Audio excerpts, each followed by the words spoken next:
বাংলাদেশ নেপালের পর এবার ভারতে প্রথম জেএনডি প্রোটেস্ট করে আজকের তাদের পার্লামেন্ট অভিযান। এটা কঠিন অগ্নি পরীক্ষা। বাংলাদেশ নেপালের মতো হবে কি না জানি না। যেমন বাংলাদেশে ঘর থেকে বেরিয়েছে যুদ্ধদেয়ী হয়ে, নেপালেও ওরা বাড়ি থেকে বেরিয়েছে আর ভাঙচুর শুরু করে দিয়েছে। এটা কিন্তু না, এটা গণতান্ত্রিক পদ্ধতিতে দীর্ঘ 1 মাস হতে চললো তারা সেখানে অবস্থান করছে।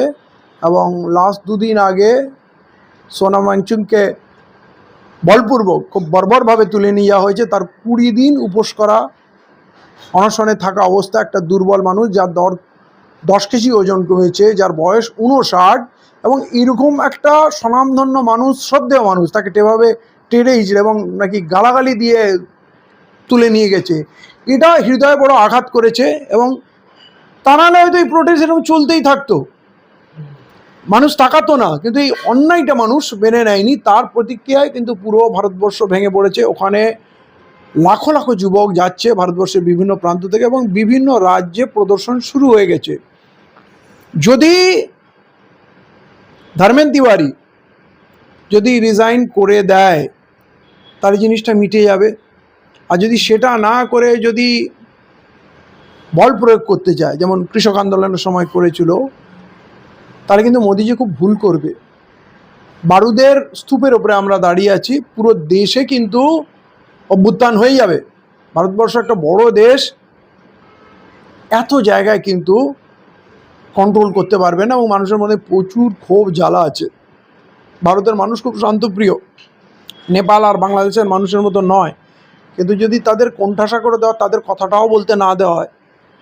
20টার উপরে ছেলে আত্মহত্যা করেছে, 150-র উপরে পেপার লিক হয়েছে 12-13 বছরে, এটা তো মামুলি কথা নয়। অতএব সীমা ছাড়িয়ে গেছে। এরপর যদি বল প্রয়োগ করে কি হবে বলা যায় না। আমি খুব চিন্তিত, বহু মানুষের প্রাণ যাবে, কি হবে, রাষ্ট্রীয় সম্পত্তি ধ্বংস হবে, নাকি পুরো পৃথিবীর মুখে একটা মানে কালো দিন হিসাবে চিহ্নিত থাকবে মানে মোদিজির তরফ থেকে। কারণ এই পরিমাণ রাষ্ট্রীয় সন্ত্রাস গণতান্ত্রিক ধর্ণা অবস্থানের উপরে এর আগে কখনো হয়নি। এবং এরপরেও যদি বল প্রয়োগ করেন তাহলে হয়তো, কারণ এখানে পুরো ভারতবর্ষ জুড়ে গেছে। কৃষক আন্দোলনে শুধু কৃষক ছিল, কিন্তু এখানে পুরো ভারতবর্ষ জুড়ে গেছে। অতএব এইটাকে কিন্তু সামলানো খুব কঠিন হবে। সবাই আশঙ্কা করছে, ধৈর্যের ভাঙ ভাঙছে। এখন আর কেউ হিন্দু, মুসলিম, শিখ, খ্রিস্টান নেই, না কেউ শিখ, না কেউ জাট, না কেউ তামিল,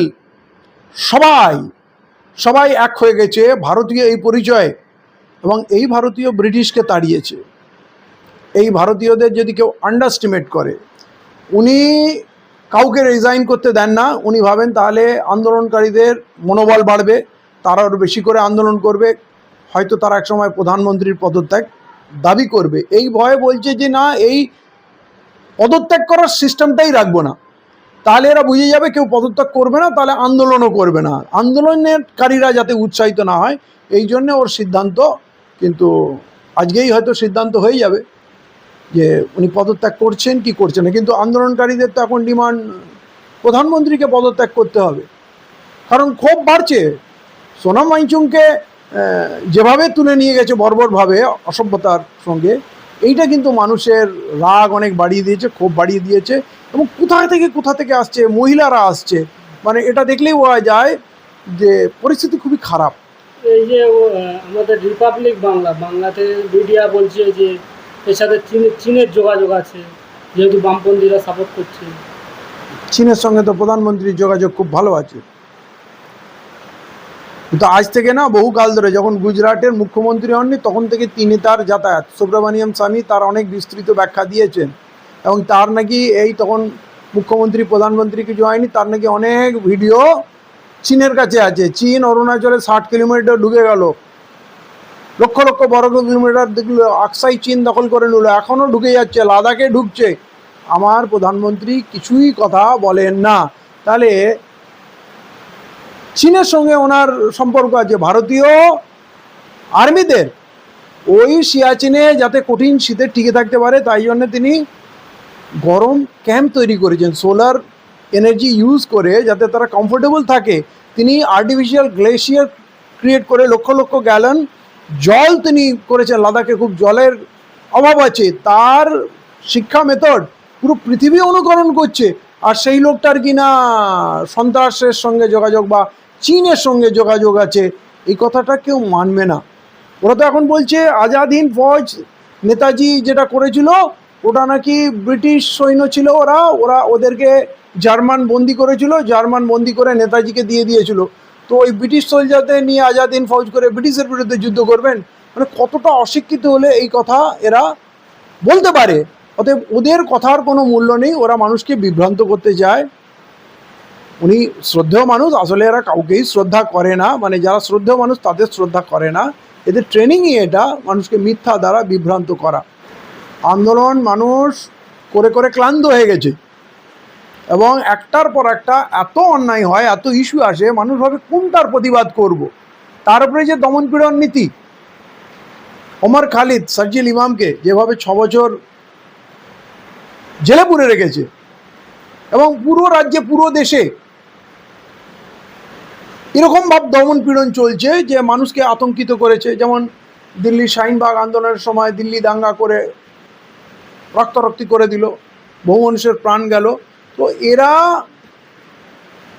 এই পরিমাণ টর্চার করছে, তারপরে চোরাগোপ্তা, মার্ডার, খুন এগুলো আছে। তো মানুষ ক্লান্ত হয়ে গেছিল আন্দোলনের। এই যে দিল্লির জান্তার মানের আন্দোলন হয়তো ফেলিয়ার হতো যদি পুলিশ, ওই সোনাম ওয়াংচুক যদি ওখানে না ঢুকতেন আর পুলিশ যদি অ্যাকশন না নিত, তাহলে এই জাতি হয়তো এখনও ঘুমিয়ে থাকতো।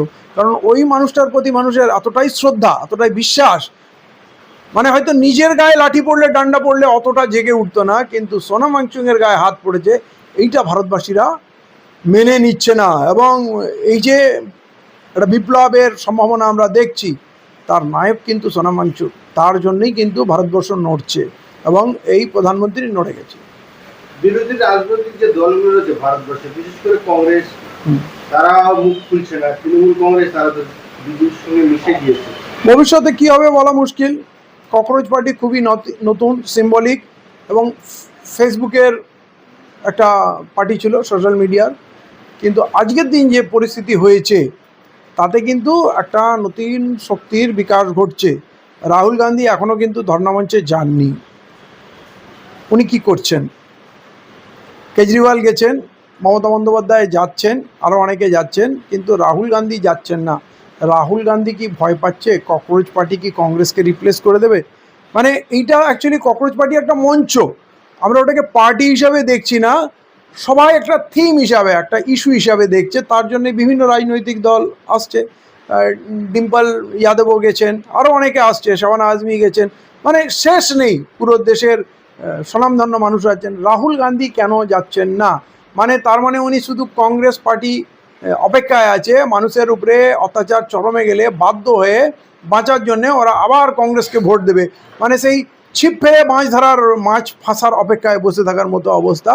এইটা আমার মনে হয় না রাহুল গান্ধীর কোনো সঠিক বলিষ্ঠ সিদ্ধান্ত হচ্ছে, কারণ কোনো লড়াই তিনি করেননি। তিনি হয়তো টক শোতে কথা বলেছেন, টুইট করেছেন, প্রেস কনফারেন্স করেছেন, কিন্তু দেশব্যাপী যে গণ আন্দোলন, যেটা ককরোচ পার্টি নিয়ে ঠিক ছিল বলে আজকে সেই বিদেশ থেকে একটা ছেলে এসে যদি ভারতবর্ষকে নাড়িয়ে দিতে পারে, আর সেটা যদি কংগ্রেস পার্টি না পারে, কংগ্রেস পার্টি চেষ্টাই করেন, কোনো পদক্ষেপই নেয়নি। ভারতীয়রা যাত্রা করেছে ন্যাশনাল ফ্ল্যাগ পরে, এটাকে আমি মর্নিং ওয়াক বলি, বডি ফিটনেস, কোনো কংগ্রেসের ঝান্ডা ধরে কোনো কনফ্রন্টেশনে, কোনো আন্দোলনে যায়নি। এটা একটা ভারত পরিক্রমা হয়েছে। মানে যে কঠিন লড়াইটা দরকার সেইটা কংগ্রেস করেনি। কংগ্রেস শুধু যেহেতু পুরনো দল, সেই অপেক্ষা আছে যে এক সময় মানুষ হয়তো ক্লান্ত হয়ে গিয়ে আবার কংগ্রেসকে ভোট দেবে, সেই অপেক্ষায় বসে আছে। তো হতে পারে এর মাঝখান থেকে নতুন কোনো শক্তি উঠে আসতে পারে, সেটা ককরোচ পার্টি হবে কি অন্য কিছু হবে বলতে পারছি।